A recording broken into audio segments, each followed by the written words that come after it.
Apacentad la grey de Dios.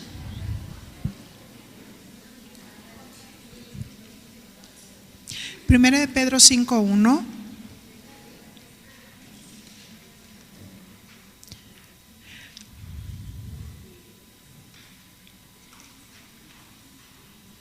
Vamos a tomar el 2, Primera de Pedro 5:2. Apacentad la grey de Dios que está entre vosotros, cuidando de ella,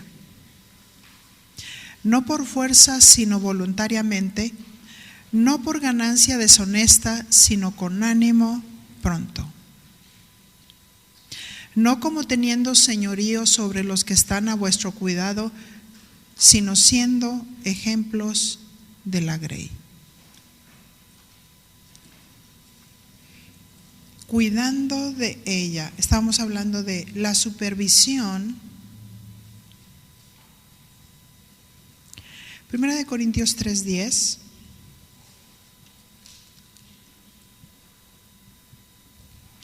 Cuidando cómo se sobreedifica la palabra. Primera de Corintios 3:10. Conforme a la gracia de Dios que me ha sido dada, yo como perito arquitecto puse el fundamento y otro edifica encima. Pero cada uno mire cómo sobreedifica. Y lo hablamos. Si lo que predica el pastor es la palabra, él está fundamentando a la iglesia. Pero ¿cómo están sobreedificando los hermanos mayores o los menores a los corderos? Empezando con la esposa del pastor. ¿Cómo está sobreedificando? Puede ser que la esposa del pastor tenga buen entendimiento de la palabra, pero está sobreedificando mal porque no tiene un espíritu correcto.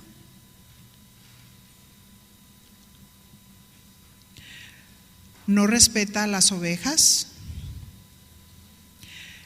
las maltrata con su tono de voz, les exige demasiado a los corderos.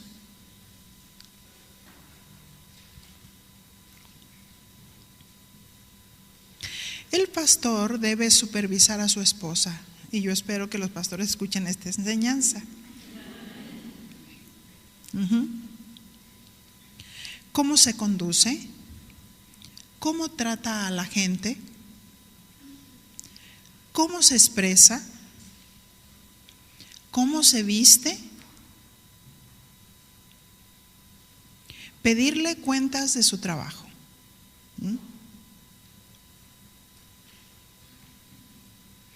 El pastor debe observar a su esposa qué habla, cuáles son sus hábitos. Así es que si una esposa de pastor está en el ministerio, debe de dar cuentas de lo que hace.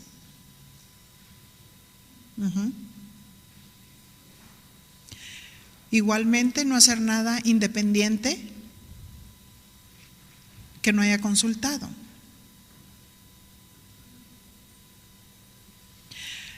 El ser obediente a Dios y al pastor y esposo, porque es esposo y es pastor, le dará autoridad para supervisar la obra. ¿Sí? Repito, el ser obediente a Dios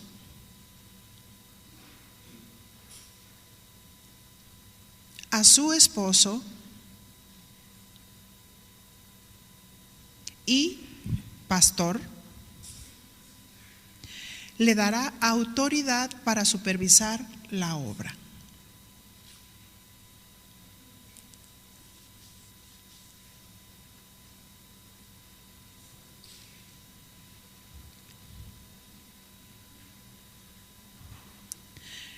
Hay que supervisar a los que enseñan para saber cómo están sobreedificando.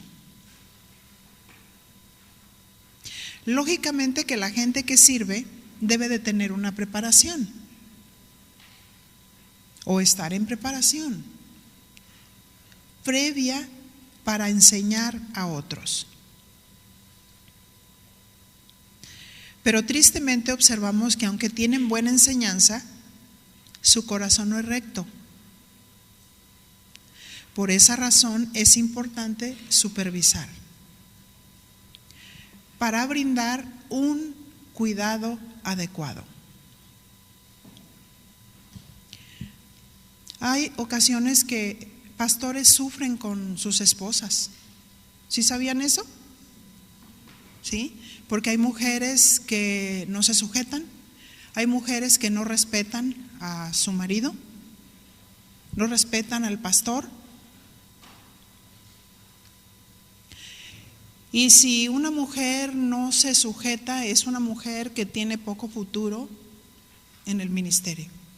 Puede estar ahí, pero va a ser muy difícil, una para el esposo y la otra para las ovejas.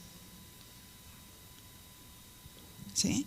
Por eso decimos que el pastor tiene que supervisar a la esposa, si la esposa se está conduciendo correctamente.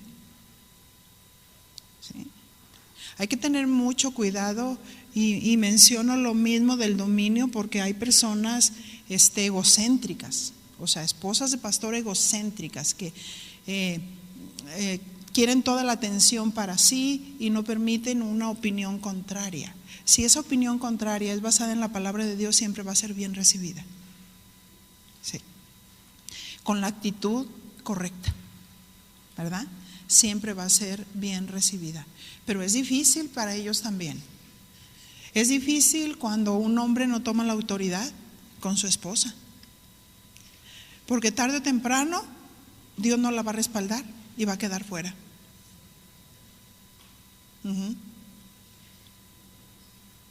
¿Cómo se deben de cuidar las ovejas?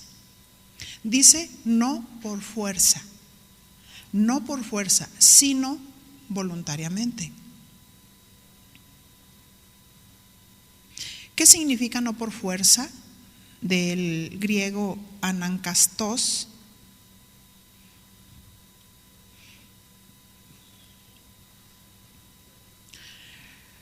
Que no sea obligatorio.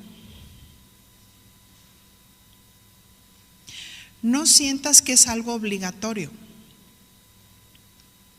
Que lo hagas con una actitud compulsiva, porque ahí la definición también dice compulsivo. ¿Sí? Una esposa de pastor debe reconocer, ¿tengo el don de pastor o soy solo la esposa del pastor? ¿Sí? Eso simplifica todo, porque si el esposo trata de imponer que ella haga la función de pastora, hablando en los dones que Dios da, y ella no siente que es por ahí y se siente obligada, o sea, dice, no por fuerza, sino voluntariamente. Sí. El llamado de Dios es el llamado y lo debe de hacer uno voluntario. No porque te lo están imponiendo o no porque eres la esposa del pastor, sí, sino porque es un llamado. Y aparte no es fácil. No es fácil, se paga un precio alto, ¿verdad? ¿Por qué? Porque uno como esposa de pastor pasa por muchísimas cosas. Sí. Críticas, difamaciones y ahora con el internet más. ¿No es cierto? Te trapean, hablan de ti, dicen esto, dicen aquello, te enrollan más cosas y todo. Y yo de ninguna cosa hago caso. Yo simplemente bendigo a mis enemigos en el nombre de Cristo Jesús. Y si tuvieran hambre les daría de comer. ¿Sí? Pero nada más. Yo jamás me pondría a discutir con alguien que está difamando. Jamás. Porque hasta ahorita conozco a Dios. Y mi deseo jamás es que mis enemigos se dañen o les pase algo, porque entiendo lo que dice la palabra de Dios. Hay que orar por los enemigos. También sé que muchos enemigos o enemigas que se han levantado Algunos ya están muertos y otros debilitados. No lo digo por intimidad, lo digo porque es la verdad. Y porque aquellos que nos han tocado el depósito que está en nosotros. Ahora San Pablo sí decía, pues Alejandro el calderero me ha hecho muchos males, que Dios le pague. Porque al final es Dios quien paga. ¿No es cierto? Entonces, no es fácil, estamos nosotros en el foco, querramos o no, somos figuras públicas. ¿Sí? Que todo el mundo nos está viendo, que puede distorsionar, que puede juzgar, que puede hacer lo que sea. Pero si una mujer es íntegra y una mujer obedece a Dios, Dios la respalda. ¿Sí? Dios la respalda. Entonces tenemos que asegurarnos, es Dios quien me llamó. Si no fuera por el llamado de Dios, no estaría aquí. Estaría haciendo otras cosas. ¿Verdad? Pero Dios nos llamó y amamos la obra, amamos a la gente. Lo hacemos voluntariamente porque amamos a la gente.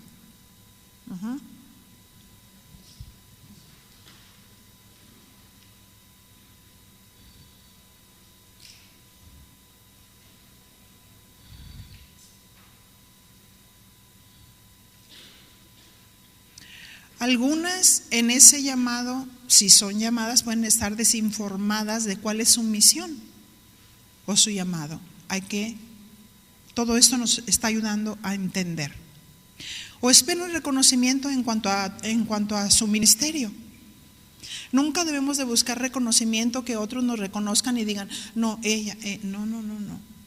No estamos para buscar reconocimiento, estamos para servir. ¿Sí? Cristo no vino a ser servido, sino a servir.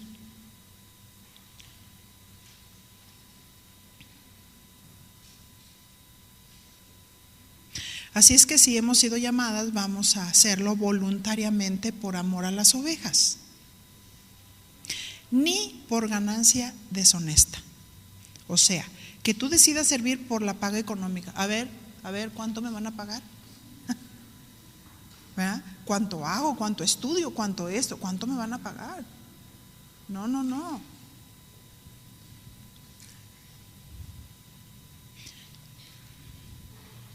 Así es que asegurándose de la paga como si fuera una empresa y no la obra de Dios. Y a veces Dios permite que haya poco para asegurarse de nuestros corazones, ¿verdad? Yo me acuerdo que en un tiempo el Señor me dijo, cuando empezábamos la obra, te pido un favor, hija. Y yo le dije, sí, papá. No quiero que me avergüences. Así me dijo Dios. Y yo le dije, ¿por qué, Señor? Y me dijo, porque si yo te doy poco, es porque te quiero hacer bien. Y te estoy enseñando y te estoy formando. Y si te doy mucho, es porque me he asegurado que tu corazón no se va por la codicia. Pero en ese tiempo de aparente escasez, levanta tu rostro y glorifícame. No andes como santo pedicho. Sí, de que, oye, ¿cómo estás? No me alcanza. Es que Él es mi Padre. Él es tu Padre. Con Él todo nos alcanza. ¿No es cierto?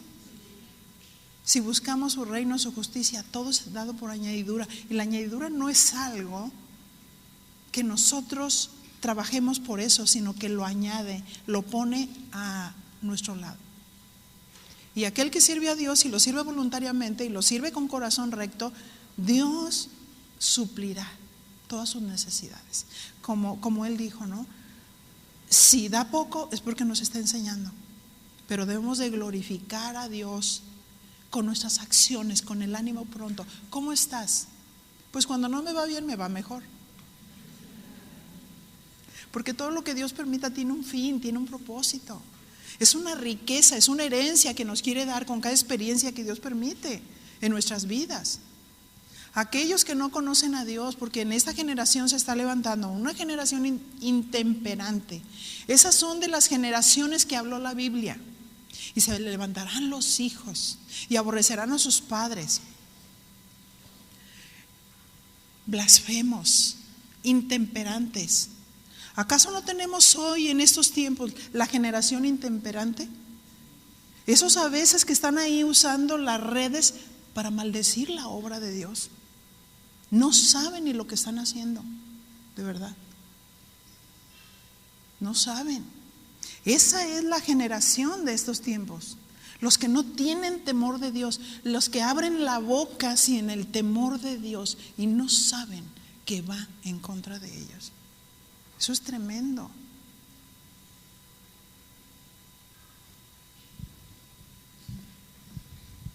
Y dice 2 de Timoteo 2:6, el labrador, para participar de los frutos, debe trabajar primero. Porque algunos se aseguran, a ver, ¿me van a dar casa? ¿Me van a dar auto? ¿Me van a dar esto? No, fíjate lo que dice. El labrador debe trabajar primero. 2 de Timoteo 2:6. Para participar de los frutos debe de trabajar primero. No es asegurarse. Debe de trabajar primero y esperar en Dios. Antes que un ministro reciba una paga, debe de estar consciente que debe trabajar primero.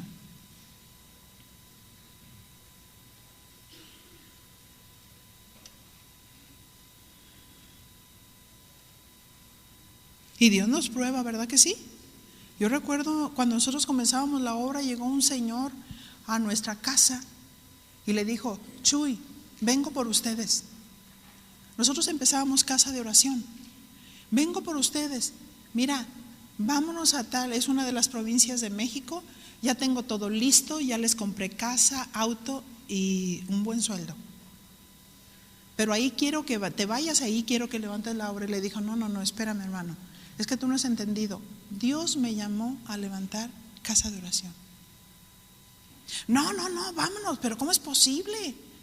Mira todo lo que tienes. A ver, dime qué tienes ahorita. Mira, no tengo nada, pero tengo a Dios. Y Dios me ha llamado. No me falta el pan porque Él me lo provee. Y Dios es fiel. No, bueno, literalmente casi Chuy lo fue sacando de la casa porque no entendía, estaba necio. Y para nosotros, Dios te prueba. Dios te prueba para ver dónde está tu corazón. Porque hay algunos que se aseguran, se van por la codicia, no por ganancia deshonesta. Que estén pensando, es que no, yo me tengo que asegurar. La seguridad la tenemos en Cristo. Dios siempre va a cubrir su obra, siempre. Hechos 18:1. Sin embargo, San Pablo no quería ser gravoso en ese proceso. Después de estas cosas, Hechos 18:1, Pablo salió de Atenas y fue a Corinto. Y halló a un judío llamado Aquila, natural del Ponto, recién venido de Italia con Priscila su mujer, por cuanto Claudio había mandado que todos los judíos saliesen de Roma, fue a ellos. Verso 3, y como era del mismo oficio, se quedó con ellos, y trabajaban juntos, pues el oficio de ellos era ¿qué? Hacer tiendas. Sin embargo, las tiendas que él hacía no significaba lo que muchos entienden, que se enredan en los negocios de la vida. Simplemente él trabajó y predicaba. El hecho de no enredarse en los negocios de la vida es que si una persona que es ministro tiene la capacidad para trabajar, pero tiene la capacidad para llevar la obra y no está descuidando y es el 100% en la obra, Dios lo respalda. Enredarse en las cosas de la vida es debilitar el ministerio, mientras que estás haciendo algo que se ve en la calidad de la enseñanza, de la predicación y del cuidado y del crecimiento de la iglesia. Entonces él trabajó en tiendas, haciendo tiendas de campaña junto con esta pareja. Y dice que discutía en la sinagoga, verso 4, todos los días de reposo y persuadía a judíos y a griegos. Pues no somos como muchos ahora, 2 Corintios 2:17.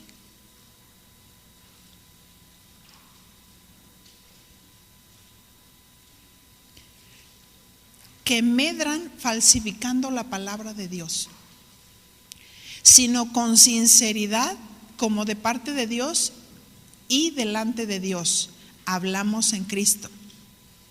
¿Qué significa medrar? Del griego kapeleuo. Y aquí son dos raíces, kapelos, que significa vendedor ambulante y venta al por menor.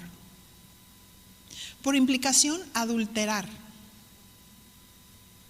y figurativamente falsificar. Algunos predicadores en los días de Pablo eran revendedores ambulantes, que predicaban sin entender el mensaje de Dios o sin importarles lo que pudiera sucederle a sus oyentes. No les interesaba expandir el reino de Dios, sino el dinero. Hoy también existen revendedores religiosos a quienes les interesa solo el dinero y no la verdad. ¿O no es cierto? Lo estamos viviendo. Estos son los últimos tiempos. Los falsos maestros y los falsos pastores. Aquellos que realmente hablan del nombre de Dios deben caracterizarse por su integridad. Y no deberían predicar nunca por motivos egoístas, porque Dios sí conoce el corazón, ¿verdad? 1 Timoteo 6:5.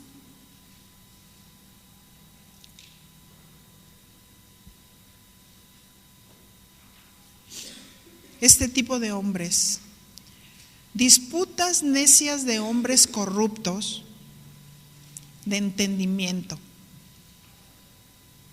y privados de la verdad, que toman la piedad como fuente de ganancia. Apártate de los tales. ¿Qué significa piedad? Del griego eusebeia.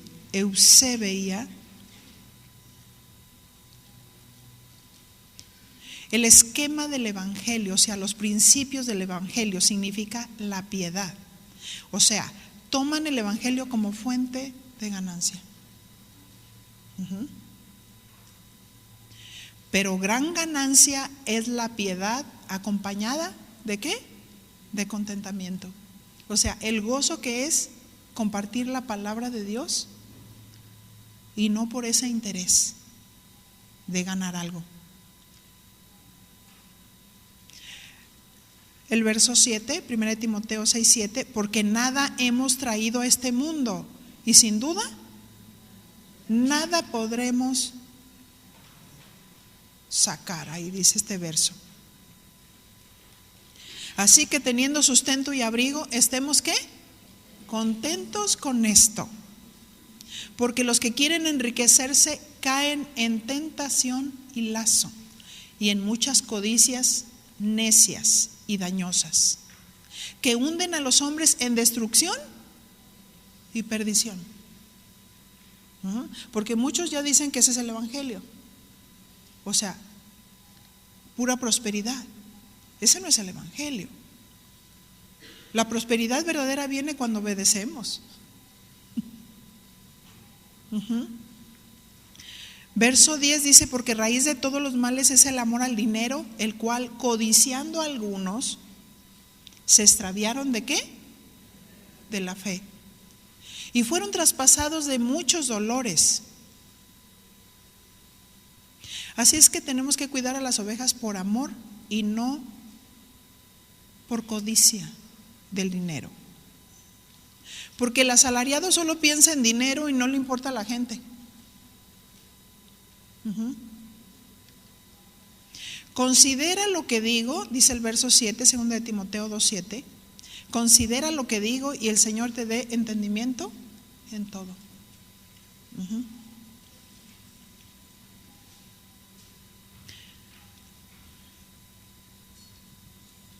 Así es que dice que con ánimo pronto, ¿verdad? Tener ánimo pronto para servir al Señor. contentos, gozosos. A veces pasamos por pruebas, a veces estamos quebrantados, estamos sobre las rodillas orando, pero con gozo y contentamiento de saber que estamos en la perfecta voluntad de Dios y que podemos estar reaccionando de una manera correcta a pesar de la prueba. ¿Sí? Los que no entienden a Dios.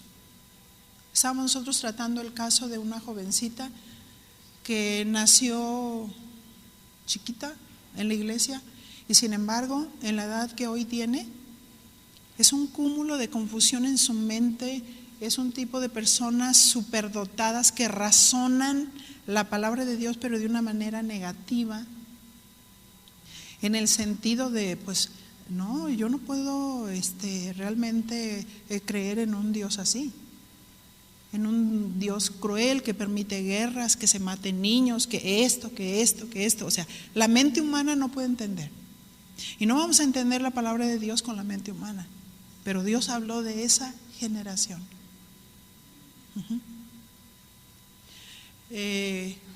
Fuimos muy pacientes con ellos. Mi esposo estaba platicando, creo con sabiduría e inteligencia, para tratar de abrir una puerta, porque sabemos que en el fondo está sufriendo y está luchando, pero no podemos violentar la voluntad del hombre. No podemos forzar, y quiero decirles ni aún a nuestros hijos, el haberse esforzarlos les ha provocado que se vayan hasta el otro extremo. Ok, hijo, esta es tu libertad. Ahí estaba el hijo pródigo, esta es tu libertad.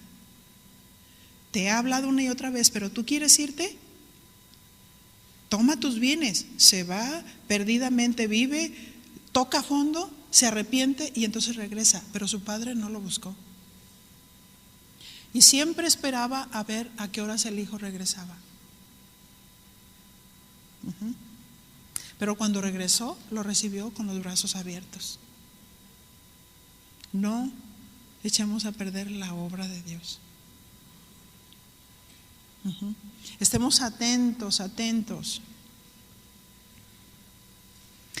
Primera de Pedro 5:3, no como teniendo señorío sobre los que están a vuestro cuidado, sino siendo ejemplos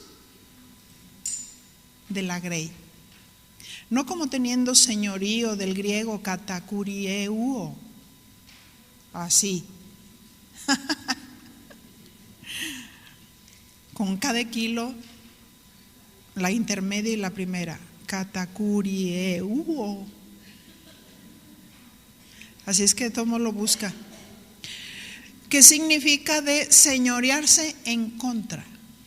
Señorearse en contra, o sea, controlar, subyugar.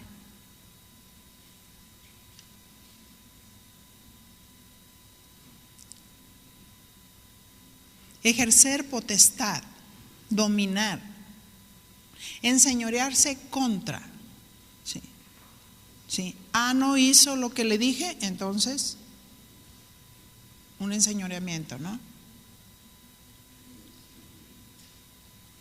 No confundamos la disciplina con eso, que es distinto. Porque la persona necesita ser guiada, instruida.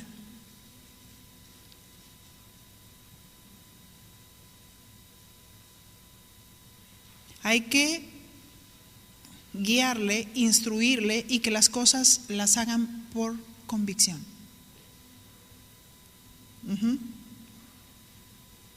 ¿Verdad? Y decir, ok, sí, respeto mucho lo que usted está diciendo. Yo recuerdo hace bastante tiempo que, no es de ahorita, es ya tiempo pasado, que yo recuerdo que iniciamos y íbamos a poner una blusa fuchsia para las edecanes. Una de ellas es muy morena. A mí, en lo personal, yo he visto morenas con colores electrizantes y se me hacen muy lindas, nomás que ellas no se consideran así.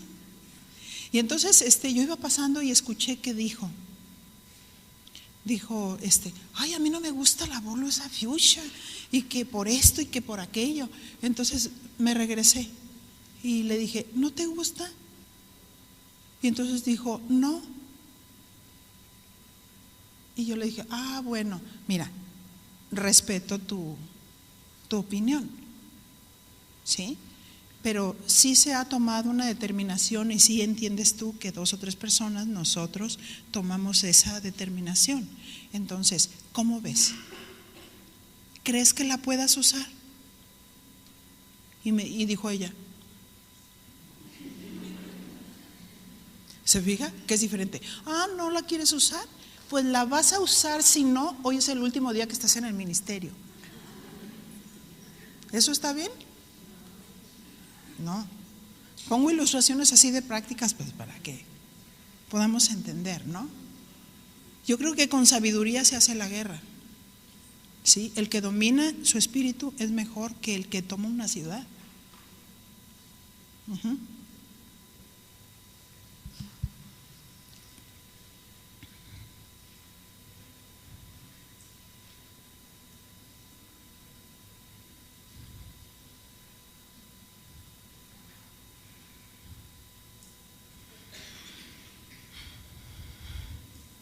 Así es que la manera que nosotros transmitimos esa verdad es muy importante.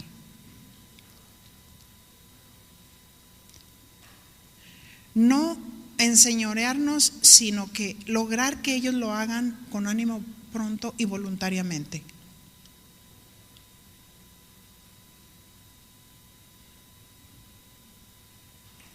Así es que hay que animar a las personas a ubicarse y cumplir con su función y las reglas de ese ministerio. Nada más sí les aconsejo que todas las reglas que ustedes pongan sean bíblicas. Porque hay ocasiones que usamos un método, pero el método no es primero es el principio. ¿Sí? Después del principio sigue el método, pero no es bueno, no es recomendable decir, bueno, vamos a establecer este método. No, estos son los principios que Dios dice. Y sobre estos principios descansa la obra del ministerio. Aún en el servir mesas, ¿sí? ¿Qué dice la Biblia? Ser amables, afables, palabra suave, ¿sí? Porque sí sucede, o sea, pienso yo que la imagen de los que realmente nos conocen hablando de casa de oración es así, o sea, animar, instruir, guiar.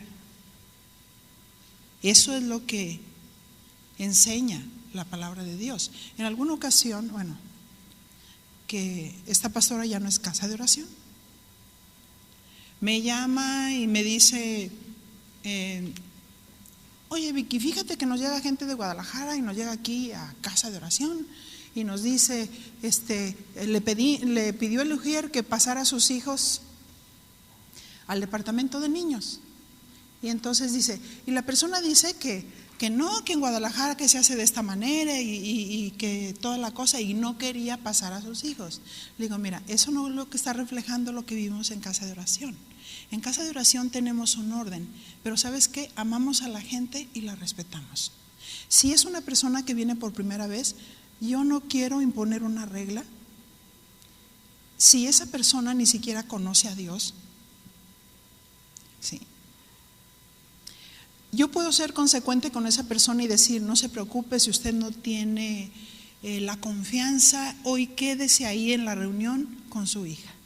Pero ¿qué le parece si al final hacemos un recorrido, usted conoce a las maestras, conoce los departamentos? ¿Qué le parece? Sí. Pero yo le dije, a ver, ¿y tú qué haces? No, pues cuando el ujier va y le da la instrucción a la persona y la persona no quiere, entonces voy yo y me le planto, así como diciendo, lo haces porque lo haces. Y yo le dije, ¿sabes qué? No estoy de acuerdo. No estoy de acuerdo porque la persona necesita ser pastoreada, cuidada. Y la primera persona que tiene que tener seguridad antes que el niño vaya al departamento son los papás. A los papás son a los que debemos de brindar la seguridad. Que se sientan seguros como su casa. ¿Sí? Y cuidar la iglesia y cuidar el ambiente. Y saben una cosa, y no permitir que la cizaña entre y haga pedazos. Porque hay algunos que precisamente al ser tropiezos ya no quieren ni venir a la iglesia. ¿Por qué? Por la cizaña. ¿Sí? Y tenemos que detectar y trabajar en esa gente que está enseñándole, hablándole, poniéndole límites, cuidando la obra. ¿Sí? Y así enseñar a las personas que nos están apoyando.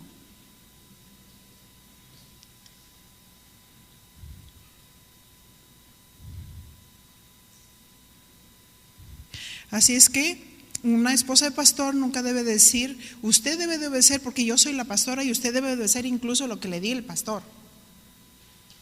No. O como, tú vas a obedecer, hijo, porque soy tu madre. ¿Ves? Entonces pensamos que eso es autoridad. Sí, no, mira mi amor, te voy a explicar. Eso es pastoreo. Alguien que instruye, enseña los por qué de las cosas. Mire, le voy a explicar por qué razón es esto o aquello. ¿Por qué? Porque los estás enseñando, los estás pastoreando, los estás cuidando, los estás formando.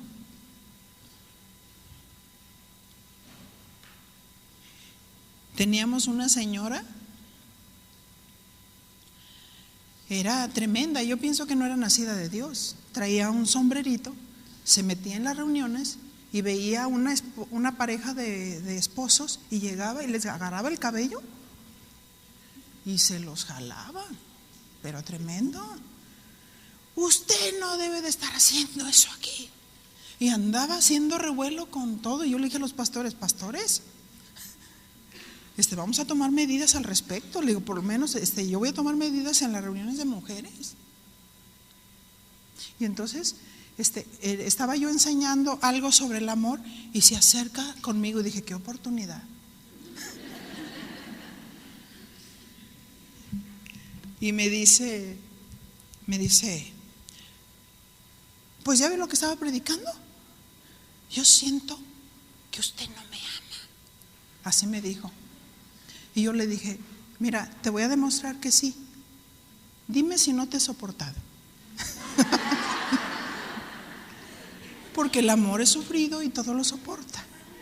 Pero quiero decirte que tú no tienes la autoridad para acercarte a la gente, para decirle lo que no conviene, para jalarles el cabello. Por eso estamos los pastores. Entonces sí te voy a pedir de favor que obedezca las instrucciones. Si tú no obedeces las instrucciones, no vas a poder entrar a la reunión de mujeres. Simplemente tomar determinaciones. ¿Sí? Y ya.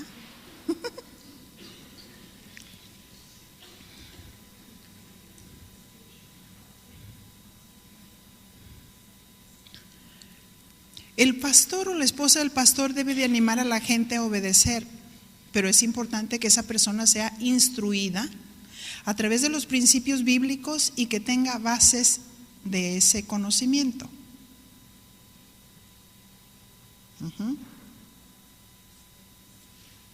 Podemos nosotros instruirle a las personas con Hebreos 13:17, no de una manera dominante, sino de una manera instruyendo. ¿Qué dice la palabra de Dios en Hebreos 3:17? Obedeced a vuestros pastores y sujetaos a ellos, porque ellos velan por vuestras almas, como quienes han de dar cuenta, para que lo hagan con alegría y no quejándose, porque esto no os es provechoso.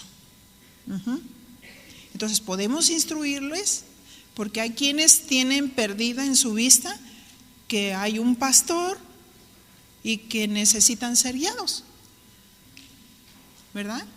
Entonces hay que instruir, pero con un espíritu correcto, y no controlar o subyugar.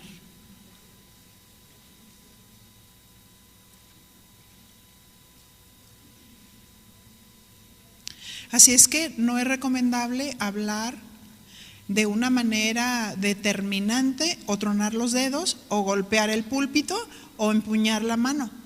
¿Saben que el lenguaje verbal habla mucho? ¿Sí? Que tenemos que cuidar.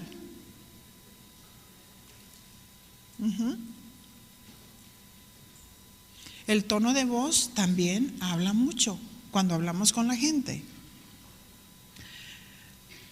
¿Cuáles son los síntomas cuando hay control en la gente?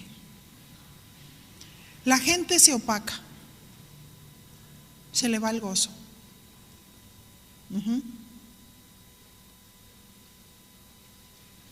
Se siente como encarcelado, porque lo está mirando, de que no se mueva, de que no pestañee, de que no haga esto, de que no haga aquello. Es como cuando se ejerce un control en el hogar. Por eso muchos hijos se rebelan, porque confundimos, debemos de enseñarle la libertad que tienen en Cristo, pero esa libertad tiene reglas. Y las reglas no son, no esto, no esto, no esto, no esto, no esto, pero nada que sí puedo hacer. ¿Qué sí puedo hacer? Al niño, no rayes paredes, no rayes esto, no rayes esto, pero ¿en dónde rayo? ¿Me rayo la cara o qué? ¿No? Sí, no, pues tú eres hijo de Dios, tú no vas a bailar, tú no fumas, tú no tomas, tú no esto. Pero ¿es malo tomar un café con los amigos en la plaza? ¿Me entienden? Hay que encontrar la diferencia, la libertad.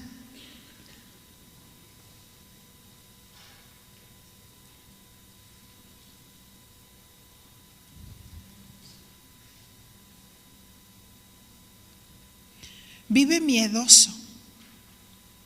Todo lo que tenga que ver con autoridad. No tiene libertad de hablar, de pensar ni de decidir. Porque si la esposa del pastor dice, ¿verdad que así es? ¿Verdad que así es? Y nomás se le quedan viendo aunque esté equivocada. O sea, qué feo que, ¿verdad? No, tiene que haber esa libertad, tiene que haber amor sobre todas las cosas. Amor, relación.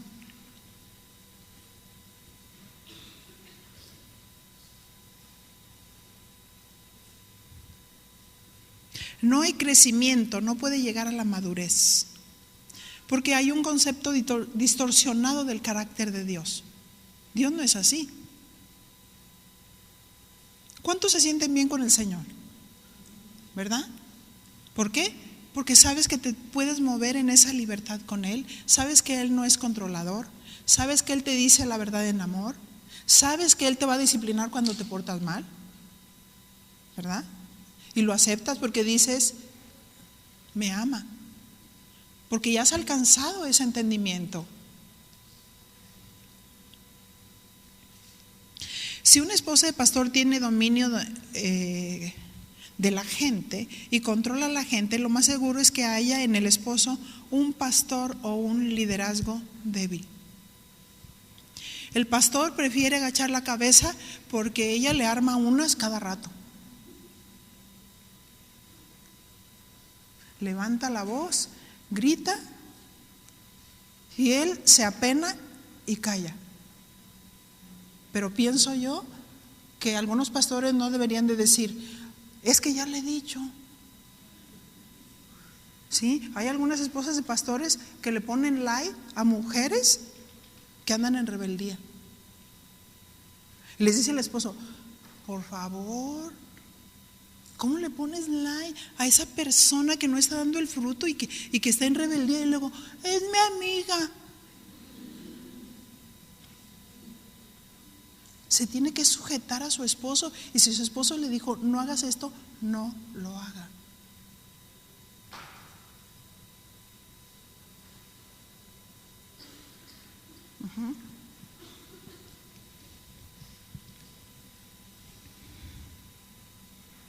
Así es que es tremendo cuando hay un liderazgo débil. No se debe de justificar el hombre y decir, ay, pues es que ya le dije. No, hay que tomar medidas. El hombre se debe de sujetar a Cristo y no a su esposa. Hay varones que le han entregado la autoridad a la esposa como Adán y Eva. Génesis 3.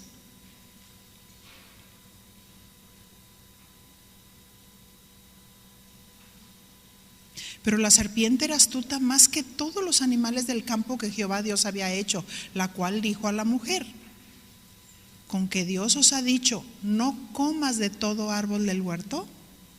Y la mujer respondió a la serpiente: del fruto de los árboles del huerto podemos comer, pero del fruto del árbol que está en medio del huerto, dijo Dios, no comeréis de él, ni le tocaréis para que no muráis. Entonces la serpiente dijo a la mujer: no moriréis, sino que sabe Dios que el día que comas de él serán abiertos vuestros ojos y seréis como Dios, sabiendo el bien y el mal.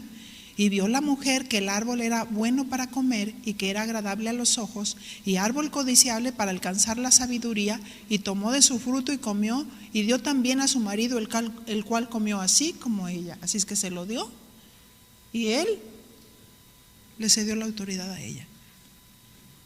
¿Por qué? Porque él no fue engañado. ¿Sí? Y un hombre no puede ceder la autoridad. Si una mujer no está en sujeción, se tiene que tratar.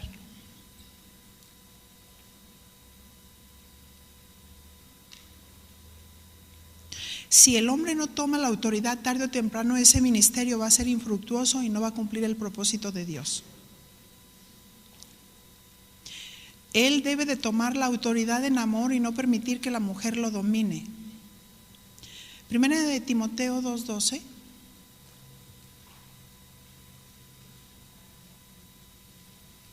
Porque no permito a la mujer enseñar ni ejercer dominio sobre el hombre, sino estar en silencio.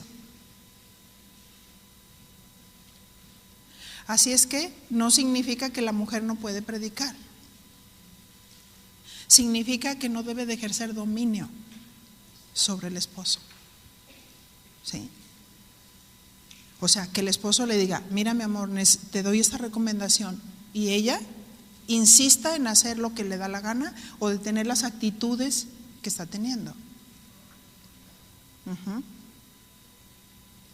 O tratar en un tono alto de contender con él.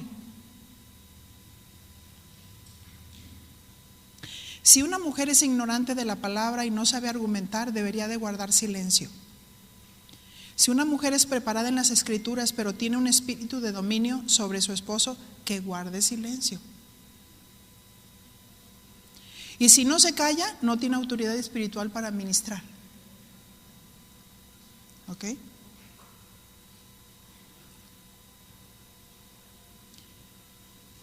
Así es que él como pastor la debe guiar, santificar con la palabra y quedarse firme. Si ella hace sus desplantes, sus berrinches y se porta mal, y él en amor trata con ella y ella no obedece, el pastor tiene la autoridad para pedirle que no ministre.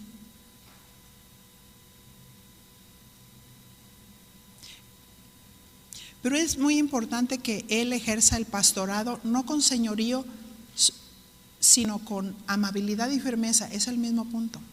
Así como la mujer no debe ejercer dominio sobre el varón no debe de ejercer dominio sobre la mujer, porque la autoridad de Dios en el varón debe de ejercerla en amor.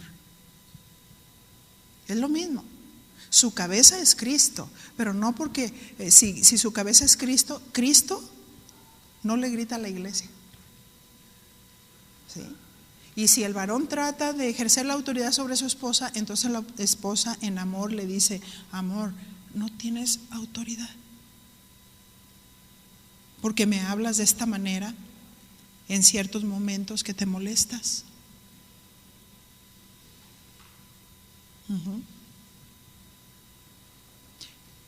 Y si tienes un espíritu correcto y estás en lo cierto, Dios te respalda. ¿Qué actitudes debe de cuidar el pastor en su esposa? Y con esto concluimos. No permitir que ella lo controle en casa, porque desde ahí empieza. Que tenga malas actitudes, que no cumpla con sus responsabilidades, que le niegue la relación sexual, Porque hay mujeres que dominan al esposo por el sexo, ¿eh? No, si no me compras este vestido, pues ya sabes. Ah, ¿es una prostituta entonces o qué? ¿Con sueldo?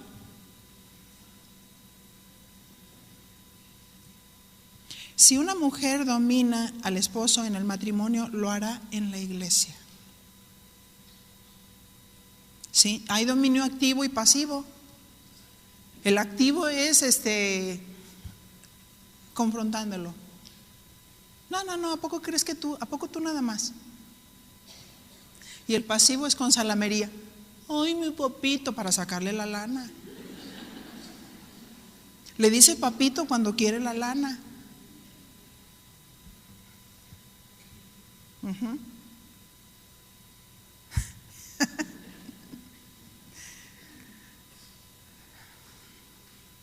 Les dejo todo para desmenuzar, para meditar.